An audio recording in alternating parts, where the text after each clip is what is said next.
What is going on, everybody, and welcome back to the channel. So this is a video that I haven't done in a while. Actually, the last time I did a video like this was when I was first starting this channel. I did a Final Fantasy X boss tier ranking list where I tier ranked the mainline story bosses and just on a grade between, I can't remember if it's S to D or S to F. But essentially, I was ranking them based on their impact on the story, my thoughts on them, if I like them, etc. And if you guys haven't seen that video, I definitely do recommend that you go check it out so that you guys have an idea how I approach these kinds of tier videos. If you guys are enjoying this video, please be sure to leave it a like and of course subscribe to the channel if you guys want to see more lore content. I am doing more frequent uploads on this channel and it's not just going to be just lore. It will be mostly Final Fantasy and gaming related, so I hope you guys do enjoy that. And of course, leave a comment below on what you guys want me to tier rank in the future. Other than that, let's get started. So this time we are going to be tier ranking Final Fantasy XII characters. Below you guys can see we have a list of characters that we are going to be tier ranking. We are not going to be, you can't see them all on the screen right now. We are going to go ahead and start with this tier ranking. So the way I'm going to tier list these characters, it's purely gonna be personal bias. Ideally, it's just gonna be my personal thoughts on the characters. And of course, if you guys tier rank them differently, definitely let me know in the comment section below and with your thoughts as to why. We are going to start with Vaan. Vaan honestly kind of reminds me of Tidus from Final Fantasy X. These are not, okay, first of all, you can argue that they are not the main characters of their respective storylines, right? With Final Fantasy X, you have Yuna's pilgrimage to defeat Sin, something that her father did and something that she also wanted to embark on. With Final Fantasy XII, you also have Princess Ashe in her quest to reclaim her throne, so you could also make a claim that she is the main character of Final Fantasy XII. You even have Balthier in his feud with his father. You have Bosch with his storyline with his brother. There are just so many storylines that are happening in both games that it's so hard to kind of like peg Tidus and Vaan as the main characters. My personal thoughts on Vaan, so many people know, at least for those who have watched my lore videos, that Auron's my favorite character from Final Fantasy X. That should already kind of give an idea as to the type of characters that I really enjoy when it comes to playing the games or reading books. However, Vaan, going later into the storyline, he does develop to be a lot more brave. He does mature up a little bit, and he eventually becomes a sky pirate along with Penelo. I can't say he is as much of a wimp of a character as Tidus was, just because of his constant crybabying from his dad and stuff. I will put Vaan at A for this one. Balthier, honestly, his whole I'm the best man gimmick is just so catchy and so entertaining that he was like born to be an actor. You're talking in terms of video games, but I just find that really cool. He's obviously not the kind of badass character that Auron is, but I just like that he kind of lives up to that, or he kind of just plays into that movie star, like I'm the best man of this story, which is kind of pretty funny. Because of that and that alone, I'm gonna put him at S. Penelo, well, she's kind of more of a tag along for Vaan because Vaan always finds himself into trouble. She's always there to make sure that he kind of stays grounded because Vaan does get a little bit too excited about wanting to become a sky pirate. Now that I think about it, I wonder if I want to put like their gameplays into effect. Because not gonna lie, if I put their gameplays into effect, I could put Balthier down into an A, but you know what? For the purposes of this video, I am going to remove gameplay from the argument. I might do one where I do include gameplay later on, or maybe we'll do that based on a different video or different criteria. So for now, we're going to focus strictly on lore and my thoughts on the characters. Just a bit of a side note. For Penelo, I'm going to put her at a B just because I feel like she was really just there because of kind of to keep Vaan like grounded and down to earth. Ironically, because he wants to be a sky pirate, but I'm gonna put her at B. Fran has a unique power in that she is very sensitive to mist. So anytime there is an overwhelming amount of mist kind of in the air, she'll be affected by it depending on what it is. If it's manufactured nethicite, the mist emanating from that will cause her to go berserk because it's more unstable. For those of you who are wondering why she gets berserk as opposed to like more controlled with the mist and why she points those things out, it's because of the sources of those mist. Like the ones from Gyrovagan, she doesn't go berserk because that is mist emanating from the gods themselves. as opposed to man-affected nethicite. Regardless, I kind of like her status beside Balthier. She has a bit of a storyline with her sister in the Golmore jungle. Other than that, she's kind of just tagging along with Balthier.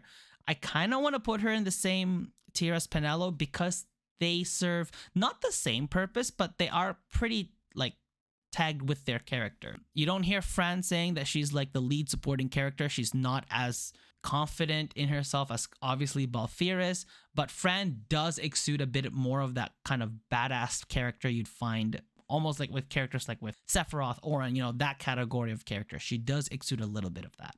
Not to mention, as a Vieira, she's very agile, very quick on her feet, even though she's on her heels.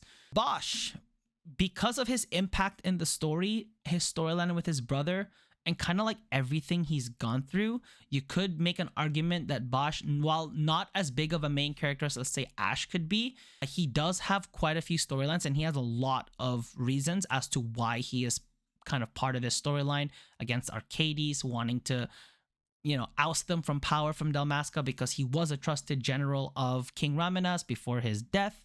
And of course, he seeks to protect the Lady Ashe. So for that reason, I'm going to put him at S tier. Same goes with Ashe, just because, again, she also has much, if not more, of a reason to be in this story than Bosch is, at least more than Vaughn. So that, and her, with her being so young and being able to, because I believe she's 19 at the events of this game. So, well, I mean, Yuna was 16 with Final Fantasy X, but that's a completely different case. In that case, I will also put Ashe at S tier.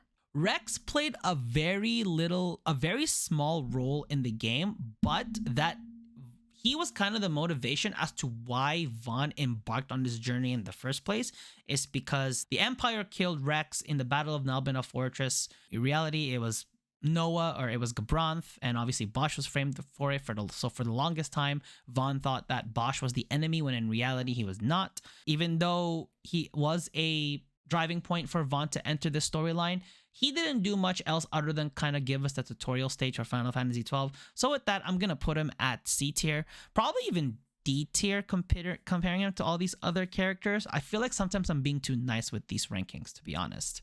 But I want to give him a little bit of credit. Larsa is, I believe is he the first guest we have? Well, okay, apart from Penelo, because she becomes a party member. But with Larsa, I always found Larsa to be a pretty good support. Okay, I'm not supposed to talk about gameplay, but that's totally fine. We know that Larsa is someone who is not as cunning as Vayne is, and he wants to rule, or he wants Ivalice to be in a state of peace. But that's obviously hard because he has his brother who wants to kind of do it, not through force, but through like behind the scenes, manipulation, all that stuff, all of these underhanded tactics. Larsa's more noble, he's more good. And eventually at the end of the game, he does become the Emperor of Arcades. I am actually going to put Larsa probably at B tier, because there are times in the story where Larsa can be a little bit... Now, again, this is not to judge him, this is personal bias, but there is times that he can be a little bit childish. He is young. There's a perfectly valid reason for that. And you guys can kind of tell that you can tell that this is all over the place for my tier rankings. Like I said, a lot of it is personal bias. Well, I do like Larsa. Like I actually wouldn't put him in the same tier as Vaughn is, I would say.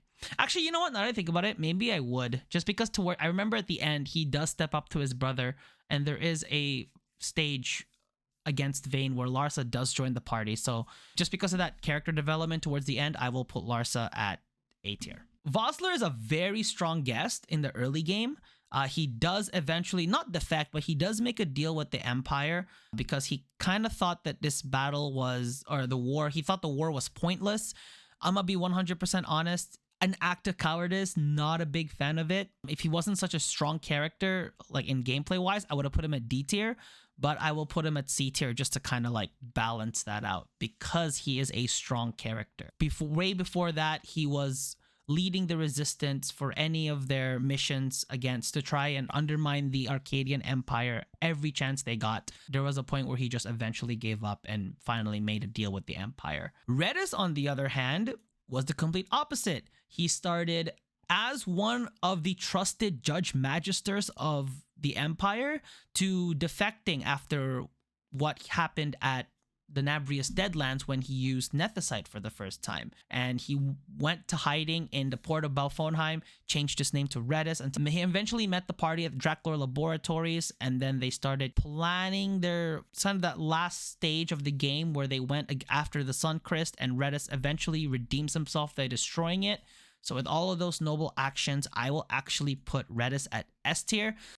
The Marquis Ondor was one of those people where he didn't want to step into the toes of the Empire, but he was preparing a war as well, or like readying the resistance in the off chance of war against the Empire. He also tried to sought for peace. Obviously, towards the end of the game, that didn't work because Vayne all along was trying to egg on the Marquis to war, which they eventually did at the battle above Rabanastre. The resistance won, but at a cost, right? Because you had Vayne, who had the Sky Fortress Bahamut that almost fell on Rabanastre, which would have annihilated so many people living there. But the Marquis Ondor did lead a really good resistance, and they were actually relatively even. The Empire obviously had more advanced weaponry because they had help from Dr. Sid and his team of researchers, because they were researching ways of powering up their airships using Nethicite. With that being said, I will actually put the Marquis at B. I won't exactly put him in the same ranking as Larsa and Vaughn on A, just because he wasn't really too involved with the party. Vayne Solador, as the main antagonist, and I'm gonna be 100% honest, I am a fan of Vayne. I really like how he was portrayed in the story of he didn't rule by force. While he did make threats, he didn't actually do any of them himself. He was really pulling so many strings behind the scenes. I found him to be one of the most manipulative puppeteers I have ever seen in game. Because of that, I'm gonna put him at S tier. As you guys can see, I do like villains that are well written. Vayne was well written, Seymour was well written. That's why I put him at S tier. Now, if we were to do a tier ranking of major villains in games, that's gonna be a different story with a completely different criteria. But for the purposes of this, Vayne will be S tier. I have a lot of characters up in S tier, by the way. I have more characters in S tier than I do with like any other tiers. Dr. Sid. Dr. Sid was a big driving force in this story as well. His research into discovering how man can use Nethicite without the permission of the gods through their Dynast King, that was his main pursuit in this story. I'm actually going to put Dr. Sid at A tier just because of how much he impacted the story in the way that it was going. Dr. Sid is the reason why the Sky Fortress Bahamut was able to give Arcades the leverage against the resistance for a time being. Dr. Sid was the reason why Arcades had such advanced weaponry and technology. It was because of his contributions that Vayne became so powerful, and of course his partnership with Vena, so it obviously helped that he had Vena kind of helping him out as well, sharing with him the secrets behind the Nethicite and how to use it so that they didn't need to rely on the gods for it. Next, we have Begamnon. Begamnon really was he was mainly hunting Balthier. He's just a bounty hunter, and all he kind of does is just hunt for Balthier. I'll be 100% honest, he doesn't really do anything that changes the story of Final Fantasy XII. I'm gonna put Begamnon at D tier. Like, only thing I liked about Begamnon was his weapon. He had the circular, like, kind of buzzsaw that would just spin. I feel like that's a weapon that would hurt. That would really, really hurt. Only thing is, I can also imagine it being very, very heavy. I cannot tell these judges. Oh, okay, I can, because I know this is Gabranth. For Gabranth, he was a pretty badass character, in my opinion.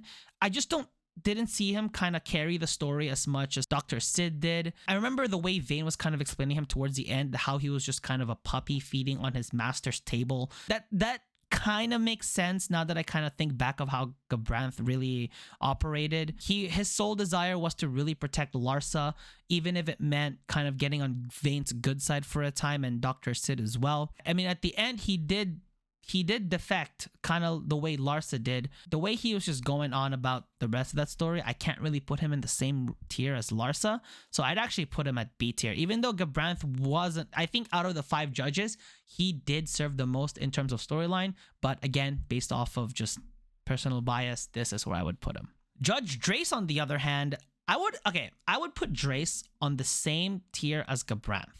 while she didn't contribute to the story as much as Gabranth did when we're talking about big picture, she was the first to realize Vayne's corruption, and she was part of the inner circle. She could have just easily rode that coattail the same way Gabranth did and kind of turned their back on Vayne later on. Sorry about that, I got a little bit sidetracked. I would put her in the same rank as Gabranth just because of how they kind of approached Vayne's corruption differently. Like, while yes, she died much earlier in the storyline, that act alone was enough for me to be like, oh, okay, so she's a good and noble character, which is why I'd put her on the same tier as Gabranth.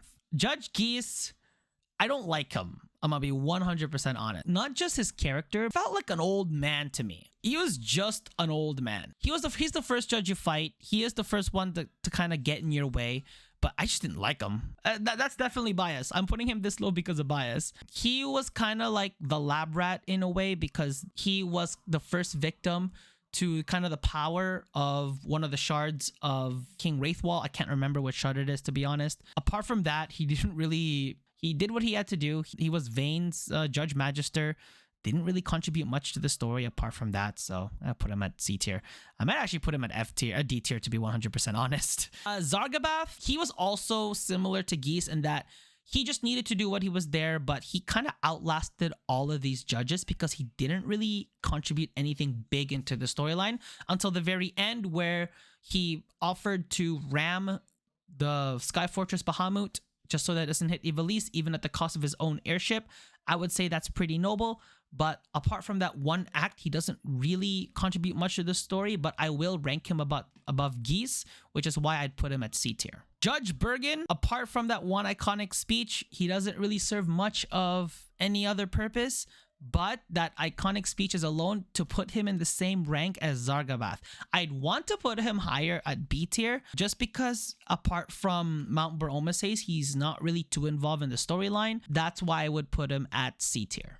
I believe this is Al Cid. The only time we ever see him is at Mount Bromoses, where he's trying to kind of delegate a piece with Arcadia through talking to Larsa, because Al Cid and Larsa are friends. Unfortunately, not much. He has a cool outfit. If we were rating these guys on their drip, this guy would be S tier. No questions about it. But if we're talking just about storyline, kind of my thoughts on the character, I gotta put you at D tier. Miguelo, oh my gosh, Miguelo's so cute. I'm gonna be 100% honest. He was just so focused on running his shop and making sure that Vaughn and Penelo never got into trouble. He was honestly a father figure to them. I gotta respect him for that. I gotta put him at C tier because of that. I gotta respect him. I'm gonna be 100% honest. Again, personal bias, but... And of course, we have the rogue Curia. We have Venat. Of course, Venat wanted to kind of let man write their own history, but we also know the history of what happens when man gain more and more power. They'll eventually enter wars and they'll start killing each other for even more power, and that's just really how it's gone. And Venat obviously did not see it in that point of view. Venat saw the point of view is that the Okuria kind of controlled the timeline of Ivalice for millennia and kind of wanted to divert away from that. Venat saw the same qualities in Cid and in Vayne, that they also wanted to rewrite history, so Venat tagged along with them. Does that make Venat an enemy? That's a very good question. I made a couple of videos on Venat, by the way, which I think you guys should check out. Where do I put Venat? I will put Venat at A tier, just because I would not put Venat on the same tier as everyone else, because Venat kind of also stuck itself to Vayne and Dr. Cid throughout the story. It's just that Vayne just had a lot more impact in the story, and Venat was just kind of there controlling from behind the scenes. So ironically, while Vayne was controlling behind the scenes for everyone else in the storyline, Venat was kind of there behind the scenes for Vayne, guiding him on. This is gonna do it for my tier ranking list for Final Fantasy XII characters. Let me know if you guys would rank these characters differently, obviously based on your guys' thoughts and opinions on them. What is your criteria? Make sure you guys let me know in the comment section below. Comments on changes on you guys would make. Let me know also what other tier lists you guys want me to do as well. If you guys enjoyed this video, please be sure to leave it a like, and of course subscribe to the channel if you guys want to see more content. Other than that, this is Enzo signing out. I will see you guys all on the next video.